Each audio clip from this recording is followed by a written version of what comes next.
down, I know you got me, baby.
Assalamualaikum warahmatullahi wabarakatuh. Halo teman-teman, kembali lagi bersama saya Amelia Bahagia di video part 5.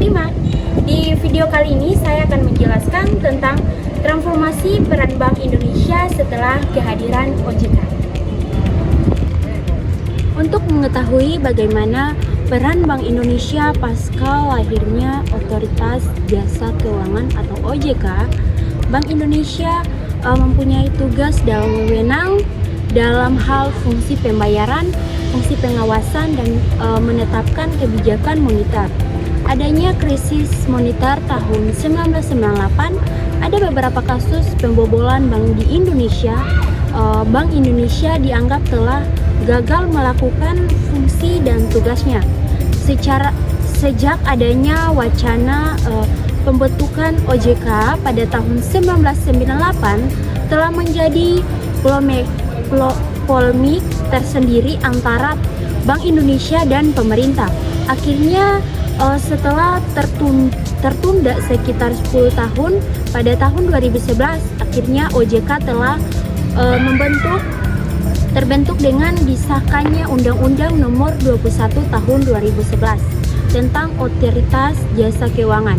Dengan terbentuknya OJK yang menggantikan peran Bank Indonesia, maka ada beberapa tugas dan wewenang Bank Indonesia yang dipangkas.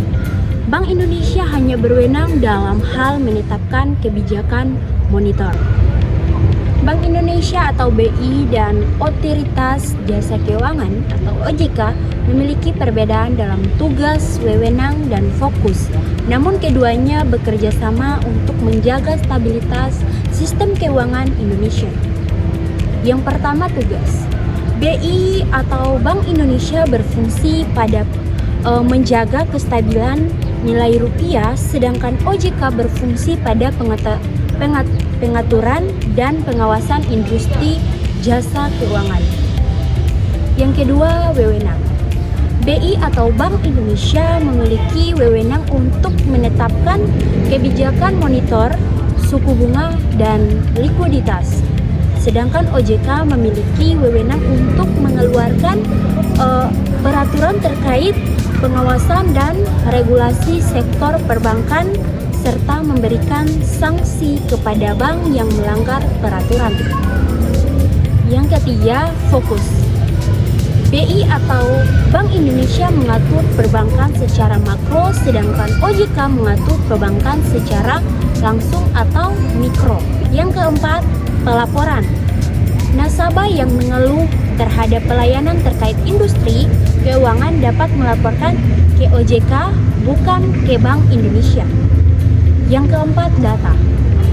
Bank Indonesia atau checking mengacu pada verifikasi yang dilakukan terhadap riwayat kredit calon peminjam, sedangkan OJK menyediakan informasi yang lebih luas.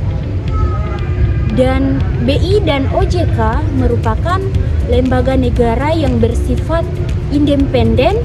Keduanya memiliki peran yang saling melengkapi dalam menciptakan ekosistem keuangan yang sehat dan berdaya tahan.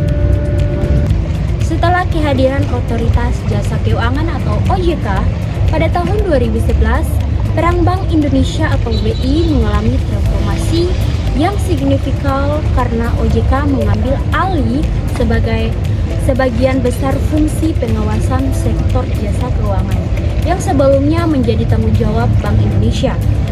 Ada beberapa transformasi peran Bank Indonesia setelah kehadiran OJK. Pertama, pengawasan dan regulasi sektor jasa keuangan. Sebelum OJK dibentuk, Bank Indonesia bertanggung jawab atas pengawasan sektor bank, sektor perbankan, asuransi, pasar modal, dan lembaga keuangan lainnya. Namun dengan kehadiran OJK, pengawasan terhadap sektor non-bank seperti pasar modal, asuransi, dan lembaga pembiayaan beralih ke OJK. Bank Indonesia kini fokus pada pengawasan perbankan, meskipun lebih terbatas dibandingkan sebelumnya. Yang kedua, fungsi monitor. Peran Bank Indonesia dalam kebijakan monitor dan mengendalikan inflasi tetap terjaga. Bank Indonesia tetap memegang kendali dalam menetapkan suku bunga acuan atau BI rate, mengatur likuiditas dan mengelola inflasi melalui instrumen kebijakan monitor seperti operasi pasar terbuka atau OPT. Yang ketiga, stabilitas sistem keuangan. Meskipun pengawasan terhadap lembaga keuangan telah beralih ke OJK, BI tetap berperan penting dalam menjaga stabilitas sistem keuangan secara keseluruhan. BI berkolaborasi dengan OJK untuk menjaga ketahanan sektor keuangan, terutama melalui koordinasi dalam pengelolaan likuiditas dan kebijakan monitor yang mempengaruhi kestabilan ekonomi. Yang keempat, peran dalam sistem pembayaran. BI juga memperkuat perannya dalam mengatur dan mengawasi sistem pembayaran, termasuk infrastruktur pembayaran seperti transfer dana, kartu kredit, dan sistem pembayaran digital. Dengan perkembangan teknologi finansial, Bank Indonesia atau BI semakin memperkuat pengawasan atas sistem pembayaran agar tetap efisien dan aman. Yang kelima, koordinasi dengan OJK. Bank Indonesia dan OJK berkolaborasi dalam rangka menjaga stabilitas ekonomi dan sektor keuangan. Sebagai contoh, dalam menghadapi krisis finansial atau guncangan ekonomi, kedua lembaga ini bekerja sama dalam merumuskan kebijakan yang mendukung pemulihan ekonomi dan menjaga ketahanan sektor keuangan. Otoritas Jasa Keuangan adalah sebuah lembaga pengawasan jasa keuangan seperti industri, perbankan, pasar modal, reksadana, perusahaan, pembiayaan dana pensiun, pengadaan, leasing, factoring, asuransi, dan lainnya. Keberadaan Otoritas Jasa Keuangan atau OJK sebagai suatu lembaga pengawasan sektor keuangan di Indonesia yang perlu diperhatikan karena ini harus dipersiapkan dengan baik. Segala hal untuk mendukung keberadaan OJK tersebut. Undang-undang tentang Otoritas Jasa Keuangan pada dasarnya memuat ketentuan tentang organisasi dan tata kelola dari lembaga yang memiliki otoritas pengaturan dan pengawasan terhadap sektor jasa keuangan. Sedangkan ketentuan mengenai jenis-jenis produk jasa keuangan, cangkupan dan batas-batas kegiatan lembaga jasa keuangan, kualifikasi dan kriteria lembaga jasa. Jasa keuangan, tingkat kesehatan dan pengaturan prudensial serta ketentuan tentang jasa penunjang sektor jasa keuangan dan lain sebagainya yang menyangkut transaksi jasa keuangan diatur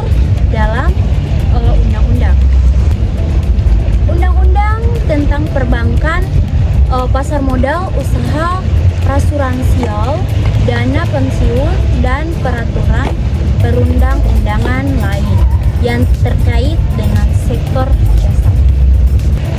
Sistem keuangan dan seluruh kegiatan jasa keuangan yang menjalankan fungsi intermediasi bagi berbagai kegiatan produktif di dalam perekonomian nasional merupakan komponen penting dalam sistem perekonomian nasional. Terjadinya proses globalisasi dalam sistem keuangan dan pesatnya kemajuan di bidang teknologi informasi serta inovasi finansial telah menciptakan sistem keuangan yang sangat kompleks, dinamis, dan saling terkait antara subsektor keuangan bank, baik dalam hal produk maupun kelembagaan. Berdirinya Bank Indonesia.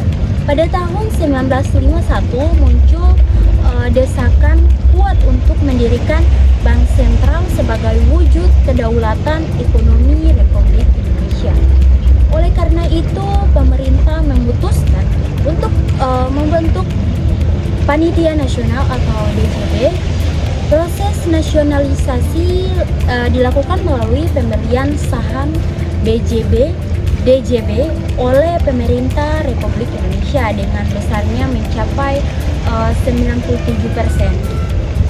Pemerintah Republik Indonesia pada tanggal 1 Juli 1953 menerbitkan Undang-Undang Nomor 11 Tahun 1953 tentang Pokok Bank Indonesia yang menggantikan DJB tahun 1922.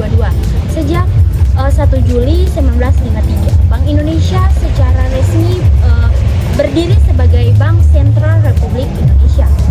Undang-Undang Nomor 11 Tahun 1953 merupakan ketentuan pertama yang mengatur Bank Indonesia sebagai Bank Sentral.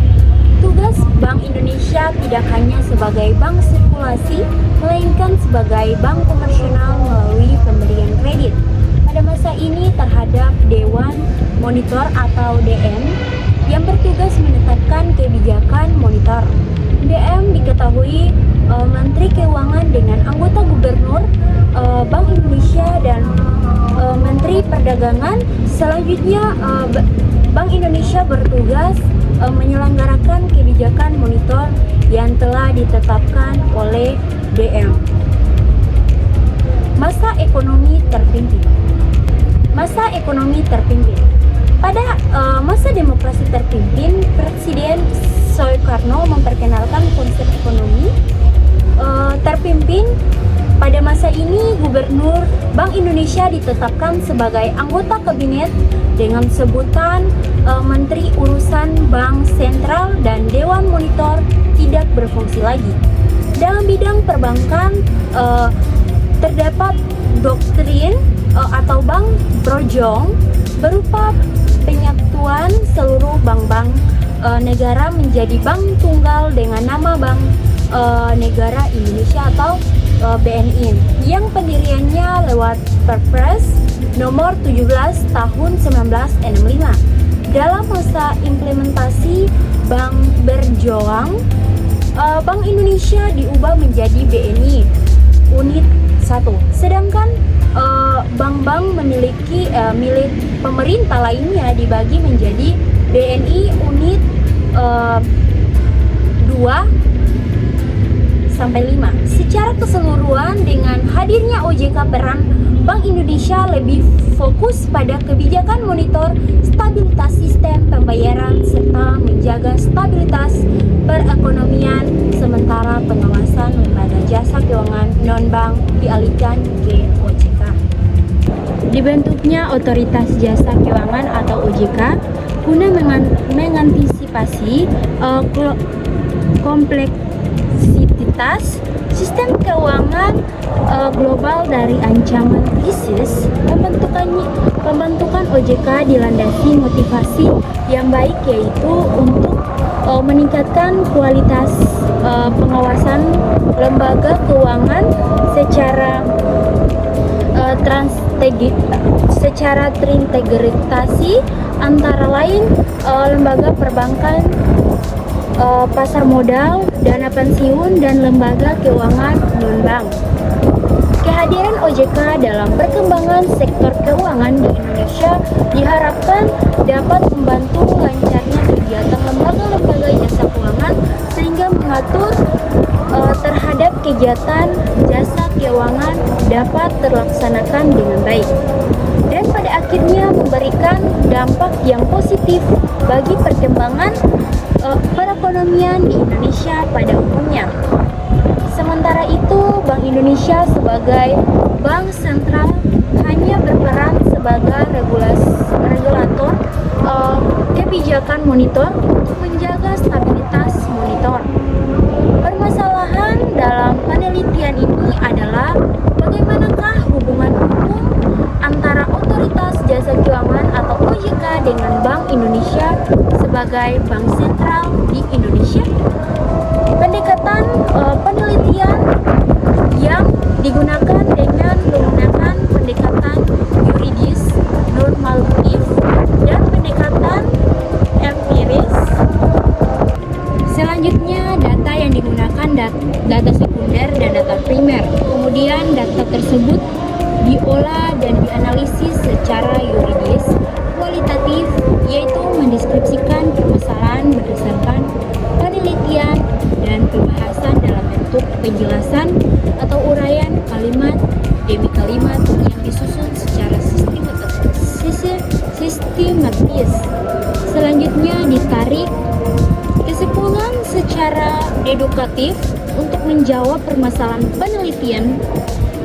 Kesimpulan penelitian ini adalah berdasarkan ketentuan pasal 69 ayat 1 huruf A Undang-Undang Nomor 21 Tahun 2011 menegaskan bahwa tugas Bank Indonesia dalam mengatur dan mengawasi bank yang dialihkan ke OJK adalah tugas pengaturan dan pengawasan yang berkaitan dengan mikroproduktivitas.